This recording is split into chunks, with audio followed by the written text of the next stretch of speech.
What it do, y'all? It's your girl T Donna back at it again. Female hip hop. Now I have with me Jewel. Jewel, how you feeling? I'm feeling great. I'm feeling good. That's good. That's good. So Jewel, where you from? I'm from Austin. I was born in Austin, Texas, but I've lived here for a while. But I am Nigerian. Okay. Yeah. Okay. What tribes?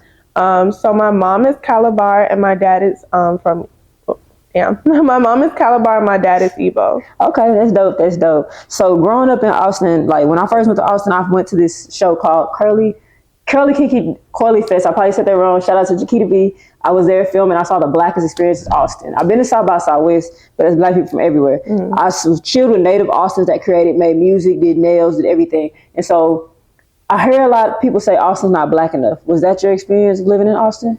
Well, being young, I don't really remember like the demographics of Austin, but I do remember being around a lot of this color people. You know, I was also around a lot of Nigerian people as well. But, I was pretty young, so I wasn't really paying attention. Okay. So you said you lived in Austin and moved to Houston. What age were you when you moved to Houston? I was probably like 7 years old. Was that a culture shock?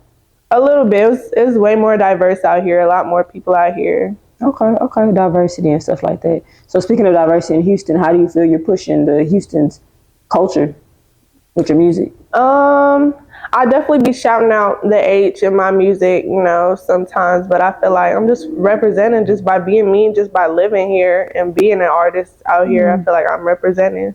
Okay. I feel that. So, like, being an artist, what is one of the biggest challenges you face so far being an artist? Trying to infiltrate the industry, infiltrate, my peers, get them to support, just trying to get up a support system. Okay, a support system. Why do you think it's harder for women to get a support system in music industry rather than men? Because it's like we have more pressure on us, and when it comes to looking good, how you sound, it's jealousy out there, you know what I'm saying? It's like a bunch of different factors we have to conquer. What I'm hearing is like a lot of black women kind of have to be perfect, perfectionism. Because I do hear a lot of up-and-coming artists that's dope, but they be like, man, I can't go out there, I wear rainbow, I get my bundles from the beauty store still, I get my nails done from the Asian shop still, which I don't know why that's frowned upon, but like I hear a lot of women say that it hurts the female artist. I'm gonna just be real, the black female artist more than it hurts any other female artist. Because we the blueprint for real, like, you know what I'm saying? And when you the blueprint, people just gonna be on you, heavy. We gotta look right, we gotta talk a certain way, rap a certain way. We just the blueprint, People just be watching us for everything. So it's like, we always feel like we gotta be on our toes. Okay, being on our toes. And I know that comes from like the strong black woman syndrome or something like that. And do you feel that like, what I notice in female hip hop, the trend right now, and you probably noticed it too, is that the idea of perfectionism kind of is taking away the authenticity of hip hop, female hip hop, because girls are no longer.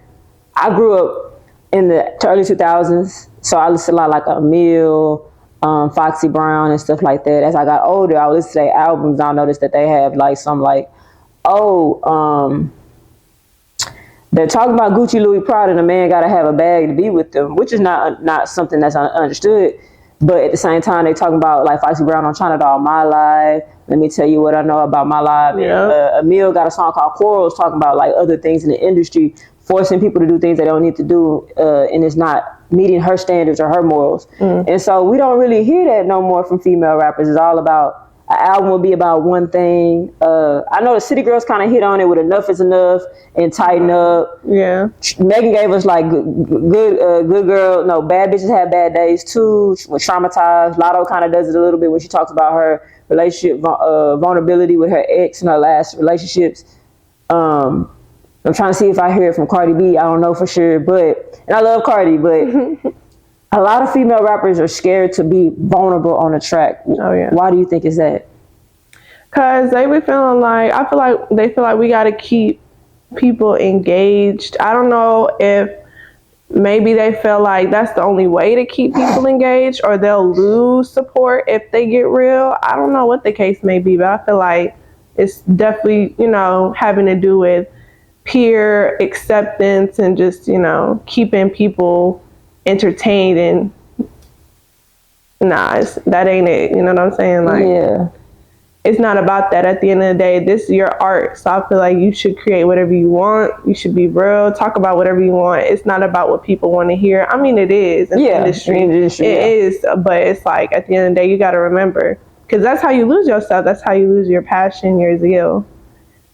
Yeah, and I just feel like you got to keep. I feel that. I feel like people are trying to make it seem like their lives are perfect, and I feel like I really want girls to be back vulnerable again, because that is just what a woman's supposed to be. Like, I feel like we kind of, as female rappers and just as women, we trying to sometimes embody what a man does. Men need to be vulnerable too. My fellas, it's okay to be vulnerable. It's okay to but like, I feel like as a human, it's okay to be vulnerable. I think a lot of people are also scared to be vulnerable. And I say with females artists with music is because they're afraid that they might get rejected for it.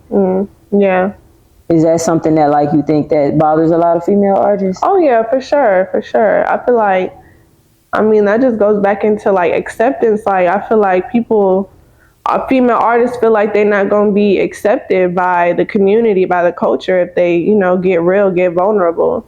You know, sex sells. That's the saying, and it's true. Shit, sex sells. So I feel like they just feel like they got to push that shit more than anything. Yeah, and there's nothing wrong with being, you know, having the ability to talk about sex. Like, I feel like a black woman should be able to do what the fuck she want to do, because for hundreds of years, our grannies and great grannies couldn't do a damn thing that they wanted to do. But at the same time, it got to be a balance. Yeah, definitely. So, how do you feel that your music is kind of bringing that balance? Or is your music bringing that balance? I feel like, I mean, I really talk my shit. Like, I'll talk my shit on a song, but I'm really just talking my shit. Like, you know what I'm saying? Like, I feel like I'll get sexual and stuff, but I'm going to still talk about this nigga, like, how he doing me dirty or how I feel about him. I'll just be talking my shit. Like, it is a balance, though. It's a little bit of everything in my music. Okay, I feel that. And with a little bit of everything in your music, what is the last most vulnerable song you've made? Or so it's called Colorful. It's like an Afrobeat song. It's just talking about, you know, like my little accident, how I felt afterwards, and how it just woke me up and made me realize, like, you could be gone in an instant, and it's like, I can't be gone, I got too much to do. So it just woke me up, and I was just talking about it in that song. Okay. Yeah, it's real. I feel that. And so being an artist, making music and things of that sort, have you ever thought about venturing out from just music into something else? Oh yeah. I don't even want to just be known as, you know, the person that makes music, because I do model. I just don't, modeling is not my center focus right now, but I do model. I act, I dance a little bit.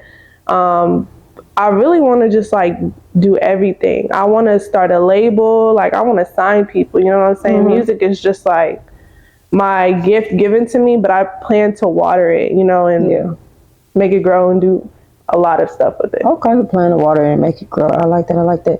Now we're going to get a little bit deeper. Okay. And then we're going to still intertwine your music and everything of that sort. But what is your biggest fear? My biggest fear would be not completing my purpose and not walking in my purpose, really, and just like leaving the earth before I, you know, get to do all these things I talk about. You know what I'm saying? I just really want to be in my purpose and be here doing what I'm supposed to do. Do you know your purpose? Like, is it outlined for you, or is it just like your plans that you have made and you hoping God accepts it? That's true, sis, because at the end of the day, you don't know what God has in store for you or why he brought you here. But I feel like, I mean, it's gotta have something to do with this, you know, because it's like, I know this is something to do with my purpose because it pulls at my heartstrings, you know. I would do it without money, you know, like money is not my drive for music. So I know that it's something with music. So I just pray that I just stay, you know, on the right path. Because, you know, when you have a good relationship with God, you talk to him, you hear his voice, and I know, you know, I just got to stay on that path. Yeah, no, I feel that stay on that path. And you said something that pulls at your heartstrings. I've been hearing a lot of people say, if it's from God, it's easy, or it flows to you. If it's not from God, it's confusing you. or it feels like a force, or it's just hard. It's plain just hard to do. Right. So do you feel that's true, that if it's some God, it flows and it's easy? But like, it's just like, of course, if it's meant to be for you, it should flow to you, but there could also be times where you got to work for what you want. Ooh. So I feel like there's a balance between that. Like, you just got to know, you got to have discernment, you got to know. It's just something you got to know. You got to have that connect to know. You know what I'm saying? Like, a lot of people walk around confused trying to do stuff that they're not supposed to be doing because they don't have that connect. You know what I'm saying? They don't talk to God. They don't know. There's a lot of people here confused, walking around, for real. No, I feel you. I also feel like sometimes God will bless you with good things, like your music career or just something good in life. And your mind will confuse you because you're not used to it. Right. So like I feel like a lot of people will be like, for example, let's say you get a really good record deal after you've been in a bad record deal, but you don't know how to navigate that good record deal because that bad record deal made you up. Yeah, so I feel like that's another thing too. Like some people feel like, I don't want to say you have to heal before you go to something new, but you have to actively be self-aware before you go to something new. Oh yeah, everything's a lesson. You got to take notes from what you just went through and apply it. You know what I'm saying? That's the whole point. I feel like that's the point of life. It's just like lessons and applying lessons and learning. Okay. So yeah. So like with your music, will you give people more insight on lessons? 'Cause I know a lot of people learn from music. Like a lot of people, I've learned a lot of like about self-worth from like listening to Janae Akio and listening to Cleo Soul, even SZA. Even though SZA had like a toxic phase, like her last album, there were some songs on there. It was a little Scorpio. It was a little Scorpio, a little toxic. There's some songs on there that really like made you realize that like, okay, I know I don't want this, but I'm putting up with this, but I know I have to deal with the consequences myself because I put up with it. Like a lot of people weren't listening to that song. So do you feel like music can kind of help guide people to healing? Oh yeah, for sure. Music is different. Like music is medicine. Like, I don't know, music is just so deep. It's one of the deepest like forms of, you know, how we take things in. It's so influential. So I feel like people could definitely heal through music. For sure. Okay, healing through music. All right, so when will you drop your first single or project so people can kind of heal through you? You know, I know I'm gonna drop singles and stuff like that, but I feel like these singles I'm dropping are just to get myself out there for people to know me. But like that, I definitely want to drop projects where I'm speaking, you know, deep and stuff like that. That's just gotta come. You know, I gotta carefully create that, you know what I'm saying? So I don't even know when I'm gonna drop that, but I know it's coming. Okay, I'm ready for it. Yeah. So where can your fans, I have another question. Okay. What is, if this was a chapter in your life, like this is your life was a book, and this chapter you had to name it, what would you name it and why? So yeah, it probably would be Arise. Okay. Arise for sure. Why? Cause it's like, it's time to wake up. You know what I'm saying? Like, I done been through stuff. I done learned stuff. It's time to apply it. It's time to, you know, I'm super humble. I know humble people don't be saying that, but you know, you can say that. Yeah, sometimes I be a little too humble. Really, all my life, I just been real timid, real humble. Yeah. So I feel like it's time to show the world what God has, you know, instilled in me, you know what I'm saying? So it's just time to arise, wake up. Okay. Arise, wake up. I love that. Do you want to go ahead and give your fans your Instagram so they can follow you? Yes, so you can follow me at the official J3wel, and J3wel is spelled J3wel. So that's where you can find me on all platforms. All right, y'all check in, tap in with her. Thank you for tapping into the safe space. Be sure to check out her music because I'm feeling her vibe. And I think she got some really good music for you guys.